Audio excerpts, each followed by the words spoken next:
நம்ம VSK family உறவுகள் அனைவருக்கும் வணக்கம். இன்னைக்கு என்ன வீடியோன்னு பார்த்தீங்கன்னா, இன்னைக்கு ரசமும் அதுக்கு தொட்டு சாப்பிட முட்டை பொரியலுங்க. ரெண்டுத்துக்கு காம்பினேஷன் சூப்பராக இருக்குங்க.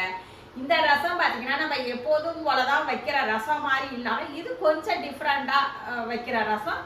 டேஸ்ட் பார்த்தீங்கன்னா சூப்பராக இருக்கும். அது மாதிரி தான் இன்னைக்கு செய்ய போகிறேன். வாங்க அது எப்படி செய்யறதுன்னு பார்த்தலாம். இப்போ இந்த ரசம் வைக்கிறதுக்கு நான் இந்த அளவுக்கு புளி ஊற வச்சு எடுத்துருக்கேங்க. ஒரு நம்ம இது ஊறினதுனால பொதுன்னு இருக்குது. நான் எடுக்கும்போது ஒரு லெமன் சைஸு தான் இருந்தது. அந்த அளவுக்கு தான் நான் புளி எடுத்திருக்கேன். இது ஊறினதும் பொதுன்னு இருக்கிற மாதிரி இருக்குது. கொஞ்சமாக எடுத்துக்குங்க. இது நல்லா நான் பார்த்தீங்கன்னா அரிசி களைஞ்ச தண்ணியில் தாங்க எப்பயுமே குழம்பு வைப்பேன். இந்த மாதிரி அரிசி களைஞ்சி 3வது தண்ணியில் தான் குழம்பு வைப்பேன். இப்போ ரசமுமே அப்படி தான் வைக்கிறேன். அது நல்லா புளி தண்ணியை கரைச்சி வடிகட்டி எடுத்தாச்சு. இதில் கல்லுப்பு சேர்த்து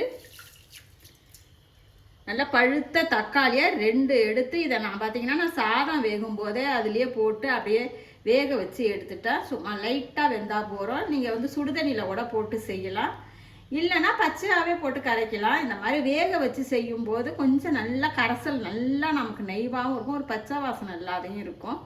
நான் அதனால தான் அதை மாதிரி செய்கிறேன். வெறும் மீனும் கரைக்கலாம், அதுவும் பிரச்சனை இல்லை. இதை நல்லா உப்போடு சேர்த்து அப்படியே கரைச்சி விட்டுறணும். இப்போ இதை நல்லா கரைச்சிட்டு இப்போ நம்ம கரைச்சி வச்ச புளி தக்காளி இதோட கொஞ்சமாக மஞ்சள் பொடி, அப்புறம் பெருங்காயத்தூள், இதையும் நம்ம வந்து இதிலே தாங்க சேர்க்குவேன். நான் குழம்பு மிளகாத்தூள் அரைப்போம்ல, குழம்பு மிளகாத்தூள், தனி மிளகாத்தூள் கிடையாது, குழம்பு மிளகாத்தூள். இதில் பார்த்தீங்கன்னா ஒரு 1/4 ஸ்பூன் அளவுக்கு இந்த ரசத்தில் சேர்த்துக்க செய்யுங்களேன். நமக்கு எந்த குழம்புமே தேவையில்லைங்க, அந்த ஒரு ரசம் மட்டுமே போதும். இதெல்லாம் காரசாரமாக இருக்குங்க. இந்த குழம்பு மிளகாத்தூள் சேர்க்கும்போது ஒரு 1/4 ஸ்பூன் அளவுக்கு சேர்த்துக்குங்க. இதுக்கு வந்து அவ்வளோதாங்க. இதை அப்படியே எட்ட வச்சுட்டு இப்போ அதுக்கு நம்ம வந்து ஒரு பொடி இடிக்க போகிறோம்.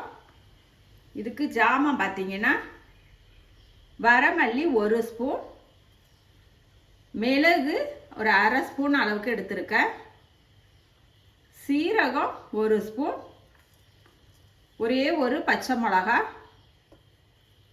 ஒரு 7-8 பூண்டு பல். இது வந்து நாட்டு பூண்டுங்க, குட்டியாக தான் இருக்கும். நீங்கள் வந்து பெரிய பூண்டுனா கம்மியாக எடுத்துக்குங்க. இது நான் ஒரு 7-8 இருக்கும் நான் எடுத்திருக்கேன். அப்புறம் சின்ன வெங்காயம் ஒரு 5 சின்ன வெங்காயம் எடுத்திருக்கேன். இந்த மாதிரி சின்ன வெங்காயம் சேர்த்து செய்யும்போது நல்லா இருக்குங்க இந்த ரசம். சின்ன வெங்காயம், ஒரு கொத்து கருவேப்பிலை, அதே மாதிரி கொஞ்சமாக மல்லி. இதை அப்படியே எல்லாத்தையும் நம்ம மிக்ஸி கப்பில் சேர்த்துருவோம். இதை அப்படியே பல்ஸில் போட்டு நம்ம எடுத்துகிட்டு வந்துடுவோம். ரொம்ப வந்து நைஸாக இருக்கக்கூடாது, அப்படியே 1-2மா அப்படியே உடச்சது மாதிரி இருக்கணும். நம்ம அந்த மாதிரி தான் பொடி பண்ணி எடுத்துகிட்டு வரணும். இது மாதிரி தாங்க இருக்கணும், ரொம்ப நைஸாக ஓட்டாமல் அப்படியே அப்படி நம்ம இடித்து தட்டி வைப்போம் பாருங்க, அதான் மாதிரி இருக்கணும். வானல் வச்சுட்டா சட்டி காஞ்சிட்டு இதில் கொஞ்சமாக எண்ணெய் சேர்த்துப்போம். இதில் கடுகு, உளுத்தம் பருப்பு, சும்மா ஒரு பிஞ்சு அளவுக்கு சீரகம், முழு சீரகம், இதில் 2 வரமிளகாய்,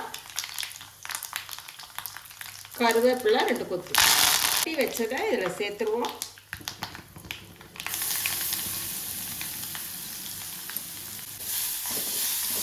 இது அப்படியே லைட்டாக ஒரு பொன் வறுவலாக வறுத்து விட்டுக்குங்க. ரொம்ப கரிஞ்சிடக்கூடாது, அப்புறம் அந்த வாசனை மாறிடும், ரசம் வாசனையே மாறிடும் லைட்டாக.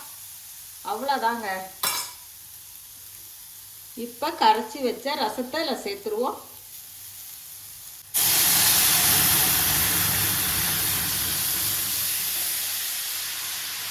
தாளிச்சு கொட்டும் போது அவ்வளோ வாசனையாக இருக்குது. இது வந்து நம்ம வந்து ரொம்ப கொதிக்க வைக்கக்கூடாதுங்க. அப்படியே நுரத்தட்டுன்னு சொல்லுவாங்க பாருங்க, அப்போ அப்படியே இறக்கிட வேண்டியதான். அப்படியே இருக்கட்டும். அப்படியே இந்த ரசம் எப்படி அப்படியே நுரைச்சி வருது பாருங்களேன். இது பாருங்க, ரொம்ப கொதிக்கக்கூடாதுங்க. இதை தான் கொஞ்சம் பார்த்து செய்யணும் நீங்கள் பாருங்க. இப்போ வந்து கொஞ்சமாக நம்ம தண்ணி சேர்த்துக்கணும். இந்த நுரை வருது பாருங்க, அவ்வளோதான். சும்மா கொஞ்சமாக தண்ணி சேர்த்துட்டு அடுப்பை ஆஃப் பண்ணிடுங்க. அப்படியே மேலால் மல்லியை கொஞ்சம் தூவி விட்டு இப்போ இந்த ரசத்தோட ஒரு தொட்டுக்க என்னன்னு கேட்டிங்கன்னா முட்டை பொரியல் அதையும் செஞ்சு காட்டுறேன். இந்த ரசத்துக்கும் அந்த முட்டை பொரியலுக்கும் அவ்வளோ சூப்பராக இருக்குங்க. எப்படி இருக்கு பாருங்கள். நீங்கள் உங்களுக்கு தேவைப்பட்டால் இதில் வந்து கொஞ்சமாக தேங்காய் பால் கூட புழிஞ்சு விட்டுக்கலாங்க, அது இன்னமும் நல்லாயிருக்கும். நான் இன்றைக்கி தேங்காய் பால் சேர்க்கல. இப்போ முட்டை பொரிக்கிறதுக்கு கொஞ்சமாக எண்ணெய் விட்டுக்குங்க. நல்லா எண்ணெய் காஞ்சதும் ஒரு 2 வெங்காயத்தை அப்படி பொடிசாக கட் பண்ணியிருக்கேன், அதை சேர்த்துருவோம். 2 பச்சை மிளகா, கருவேப்பிலையும் சேர்த்துக்குங்க, நல்லா வாசனையாக இருக்கும். இப்போ இது நல்லா இந்த அளவுக்கு வதங்கிட்டு தேவையான அளவுக்கு சால்ட்டு, மஞ்சள் பொடி, இது வந்து குழம்பு மிளகாத்தூள். இப்போ இதை நம்ம சேர்த்துட்டோம். அப்படியே இதில் வந்து இதை கலக்கலாம் கூடாது, இதில் அப்படியே முட்டையை உடச்சி ஊற்ற வேண்டியதான்.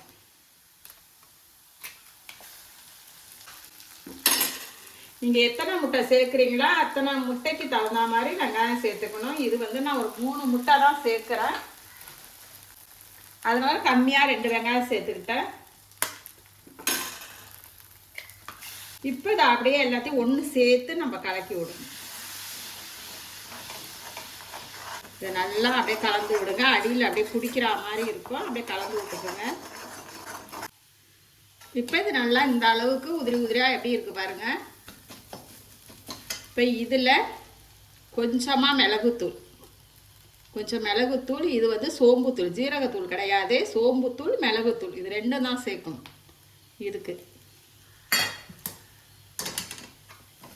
இதை சேர்த்து அப்படியே கலந்து விட்டுரும்.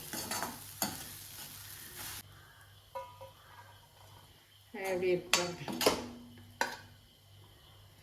இது வந்து மிளகாய் கிள்ளி போட்ட சாம்பாருக்கு வந்து இந்த முட்டை பொரியலை செஞ்சு சாப்பிட்டு பாருங்களா, அவ்வளோ சூப்பராக இருக்கும். அதுக்கு அப்படியே ஒரு கரண்டி, அது வந்து இந்த மாதிரி நல்லா பேஷனில் வச்சுக்கணுங்க, சாதத்தை அப்படி ஊற்றணும்.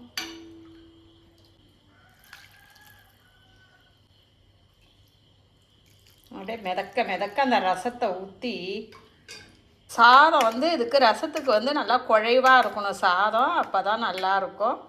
அப்படியே எடுத்து வச்சு இதில் அப்படியே இந்த முட்டை பொரியலையும் கொஞ்சம் அப்படியே தொட்டுக்கிட்டு சாப்பிட்டா சொல்லவே வேணாம், அவ்வளோ சூப்பராக இருக்குங்க.